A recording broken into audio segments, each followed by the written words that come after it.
बिस्मिल्लाहिर्रहमानिर्रहीम, अस्सलाम वालेकुम। आज 10 जनवरी है और दिन है बुध का। बड़ा फैसला सुना दिया गया है। पेशावर हाई कोर्ट से बड़ा फैसला आया है। पेशावर हाई कोर्ट के जस्टिस एजाज अनवर साहब और जस्टिस सैयद अरशद अली साहब ने महफूज फैसला सुनाते हुए पीटीआई को बल्ले का निशान वापस कर दिया है। बल्ला दोबारा मैदान में आ गया है। नून लीग को इबरतनाक शिकस्त हुई है। लंदन प्लान को बड़ा झटका और धचका लगा है। मसला यह है कि नवाज शरीफ जो किसी सूरत इलेक्शन में नहीं जाना चाहते कि अगर बल्ले का निशान होगा तो वो नहीं जाएंगे। आपने देखा कि इलेक्शन कमीशन ने जिस तरह से बदनीयती के साथ, जिस तरह से शरीफ खानदान के नौकर बनकर और ग़ुलाम बनकर शरीफ खानदान के और पूरी बदनीयती के साथ उन्होंने जो है ये फैसला सुनाया, और जिस इसमें शुरू से ही फ्लॉज थे, शुरू से बदनीयती थी। जिस तरह से ये फैसले कर रहे थे, जिस तरह से केस चला रहे थे, जिस तरह से 71 दिन तक फैसला महफूज रखा, फिर सुनाया, 20 दिन दिए, ये सारा नज़र आ रहा था कि सिकंदर सुल्तान राजा जो शरीफ खानदान के बहुत क्लोज थे और अब भी होंगे डेफिनेटली, उन्होंने जिस तरह से ये फैसला सुनाया था। फिर पेशावर हाई कोर्ट ने इस पर स्टे दिया। फिर पूरी प्रेस कॉन्फ्रेंसेज हुई शरीफ खानदान के लोगों की, पूरे मीडिया को उतारा गया उस जज साहब के खिलाफ, कमरान हयात मियां खेल साहब के खिलाफ। फिर एक और जज साहब के पास गया, उन्होंने स्टे वापस कर लिया। फिर बल्ला छिन गया और आज फाइनल डिसीजन हो गया है। ये इंटरम ऑर्डर नहीं है, फाइनल डिसीजन है। बल्ला पीटीआई को मिल गया है। उसकी डिटेल्स जब सामने आएंगी रिटर्न, वो हम आपके साथ शेयर करेंगे। लेकिन बड़ी खबर यह है कि बल्ला मैदान में वापस आ गया है। देखें, मुझे क्या लग रहा है, मुझे लगता है कि मुस्लिम लीग नून जो है वो इलेक्शन के बायकॉट का ऐलान कर सकती है, क्योंकि मुस्लिम लीग नून ने कल से जो है वो एस्टेब्लिशमेंट पर वार करने शुरू कर दिया है। मौजूदा एस्टेब्लिशमेंट पर तनकीद करना शुरू कर दी है। मौजूदा एस्टेब्लिशमेंट को आंखें दिखाने का आगाज़ कर दिया है। नवाज शरीफ ने अपना एक मोहरा उतारा है मैदान में। और एक चीज़ और भी आपको बता दूं, उस पर जाने से पहले शहर इक़्तिदार में दो बड़ी मुलाकातों के चर्चे हैं। एक मुलाकात के बारे में बताया जा रहा है कि उस मुलाकात में नून लीग के 3 लोग थे और उनको डांट पड़ी है और उनकी सरजनिश हुई है, उन्हें खरी खरी सुनाई गई हैं। और उन्हें ये कहा गया है, नून लीग के 3 लोगों को उनको डांटा गया है, उनको आईना दिखाया गया है और उन्हें कहा गया है कि हमने जितने सर्वेस करवाए हैं उन तमाम सर्वेस के जो नताइज हैं उसमें मतलब मुख्तलिफ सर्वेस थे। जिस सर्वे में सबसे ज़्यादा आपकी सीटें आ रही हैं वो 35 सीटें आ रही हैं। 35 से ज़्यादा सीटें आप जीतते हुए नज़र नहीं आ रहे। इस वक्त ग्राउंड के ऊपर यह सूरत हाल है। और फिर उनको कहा गया कि हम अगर जोर भी लगा लें, हम जितना मर्जी जोर लगा लें, हम 35 को 70 कर लेंगे, इससे ज़्यादा नहीं कर सकते। हाँ, उन्हें यह कहा गया कि आप लोग ये चालाकियां छोड़ें, इस्तेकाम पाकिस्तान के साथ सीटें एडजस्टमेंट करें, क्योंकि अगर आप इस्तेकाम के साथ सीटें एडजस्टमेंट करेंगे तो कुछ सीटें आपके ताउन से वो जीत जाएंगे और कुछ सीटों पे आप उनको सपोर्ट कर रहे होंगे तो वो जीत जाएंगे। उनका हर हल्के में 15-15, 20-20 हज़ार वोट है जहां से उनके लोग हैं। तो इस तरह से जो क्लोज मार्जिन वाले हल्के हैं पीटीआई और आपके, वहां से आप इस तरह सीटें जीत जाएंगे।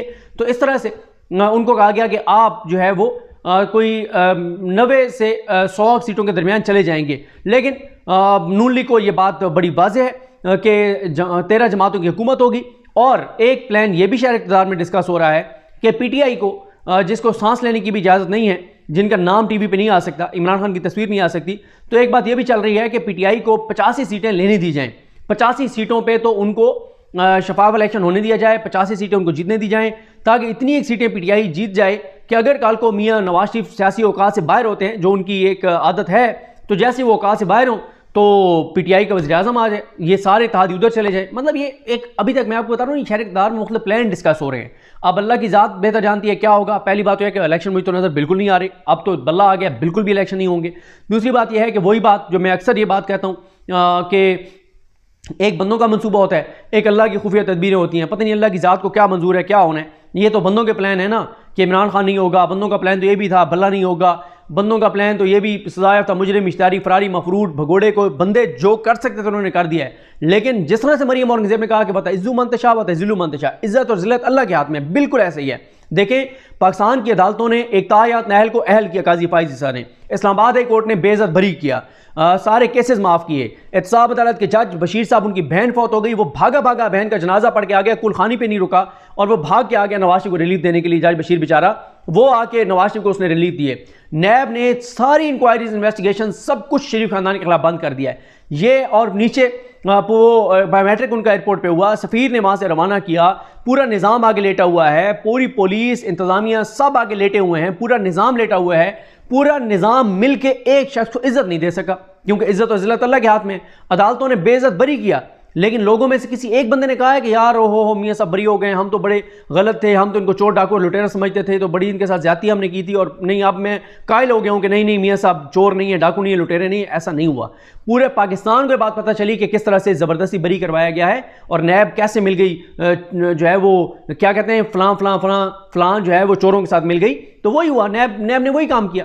तो ये बड़ा एक अफसोसनाक है कि पाकिस्तान को हम जिस तरफ लेके जा रहे हैं, पूरी दुनिया में चोरों डाकुओं लुटेरों के लिए जो है वो सजाएं सख्त हो रही हैं, और पाकिस्तान में चोरों डाकुओं लुटेरों को पाकिस्तान पर मुसल्लत करने के लिए लाया जा रहा है। तो फिर पाकिस्तान आगे कैसे जाएगा? पाकिस्तान तो अंधेरों में जाएगा, पाकिस्तान मायूसी की तरफ जाएगा, लोग तेजी से पाकिस्तान छोड़ के जाएंगे और हालात और खराबी की तरफ जाएंगे। देखें, नून लीग ने मौजूदा एस्टैब्लिशमेंट के हवाले से क्या बातें कर रही है, मैं कुछ चीज़ें आपके सामने रखता हूँ। ये बहुत इंपॉर्टेंट चीज़ें हैं और मुझे लगता है कि जिस स्पीड से नून लीग जा रही है, अगर अब इलेक्शन होते भी हैं तो नून लीग जो है वो इलेक्शन से बाइकआउट कर देगी। ये बात मैं आपको बता रहा हूँ, ये बात आप नोट करके रखिएगा। नून लीग कहेगी कि हमने या इलेक्शन डिले करें, और अगर आपने 8 फरवरी को इलेक्शन गया तो हम बाइकआउट कर देंगे, ये नून लीग कह सकती है। क्योंकि आप एक चीज़ देखें, सेनेट में करारदाद पास हुई थी जुमे वाले दिन, हफ्ता इतवार सोमवार मंगल बुध, आज 5वां दिन है, अभी तक नून लीग ने सेनेट में करारदाद जमा नहीं कराई कि इलेक्शन 8 फरवरी को होने चाहिए। नवाज शरीफ, मरियम नवाज शरीफ को कोई बयान नहीं आया, तो इसका क्या मतलब है? देखें, कल काशिफ अब्बासी साहब, देखें 4 आपको चीज़ें देखनी चाहिए।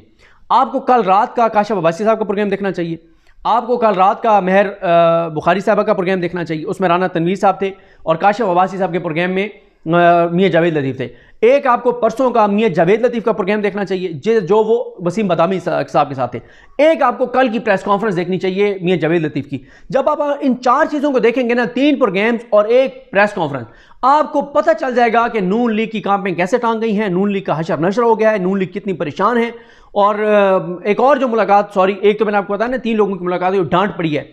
एक और मुलाकात कल रात से चल रहा है कि शहबाज शरीफ साहब की भी मुलाकात हुई है, और वो दोबारा डिगी शिगी में छुप के गए हैं कहीं पे, लेकिन उसकी सच्ची बात यह है कि मेरे पास कोई तफसील नहीं है कि उसमें क्या हुआ क्या नहीं हुआ, अल्लाह की ज़ात बेहतर जानती है। लेकिन ये ज़रूर है कि उस खबर की मुलाकात के चर्चे ज़रूर हैं शहर इक़्तिदार में, लेकिन एक मुलाकात का मैंने आपको बता दिया जिसमें नून लीग को डांट पड़ी है और औकात इनको दिखा दी गई है। सियासी औकात के 35 से ज़्यादा सीटें आप नहीं जीत रहे, जितने भी हमने सर्विस करवाए हैं।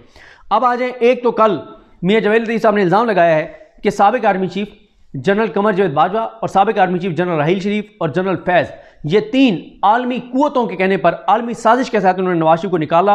ये बहुत बड़ा इल्ज़ाम है कि पाकिस्तान के 2 साबिक आर्मी चीफ वो आलमी साजिश में मुलविस थे और उन्होंने नवाज शरीफ को निकाला। साबिक DGSI आलमी साजिश में मुलविस थे। फ़ौज जिस पे लोगों का एतमाद है कि मतलब वो ये नहीं कर सकते कि इस तरह से, तो अब उस फौज के बारे में नून लीग कह रही है, इमरान खान तो जो सवाल उठा रहे थे, नून लीग भी कह रही है कि आलमी साजिश का हिस्सा थे 2 साबिक सिपा सालार और एक DGSI आलमी साजिश का हिस्सा थे।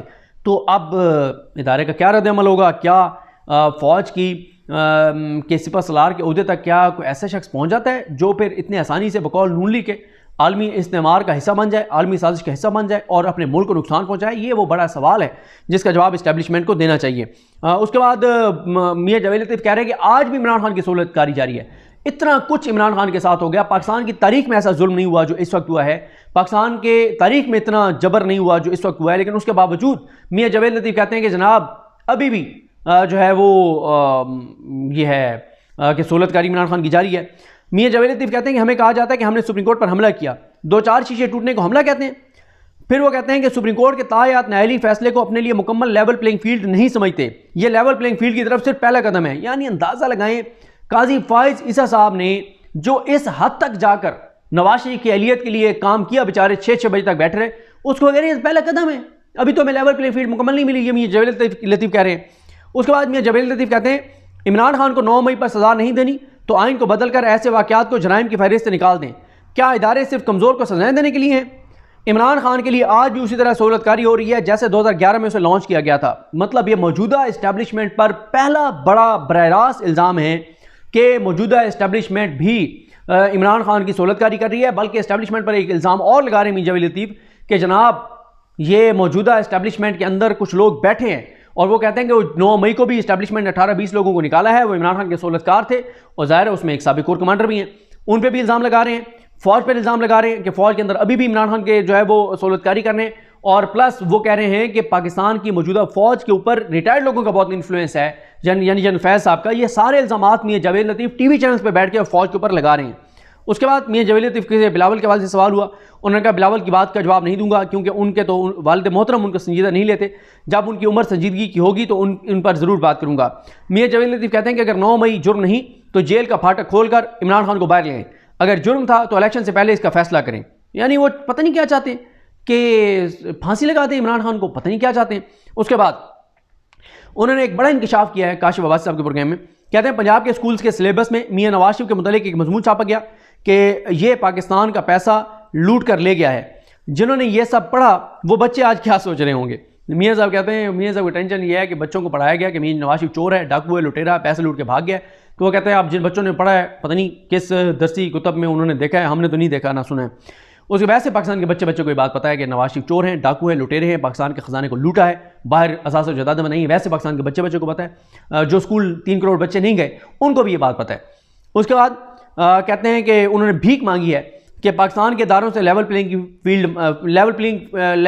फील्ड मांगते हैं, पाकिस्तान के इदारों से लेवल प्लेइंग फील्ड मांगते हैं। ये मियां जावेद लतीफ़ भीख मांग रहे हैं।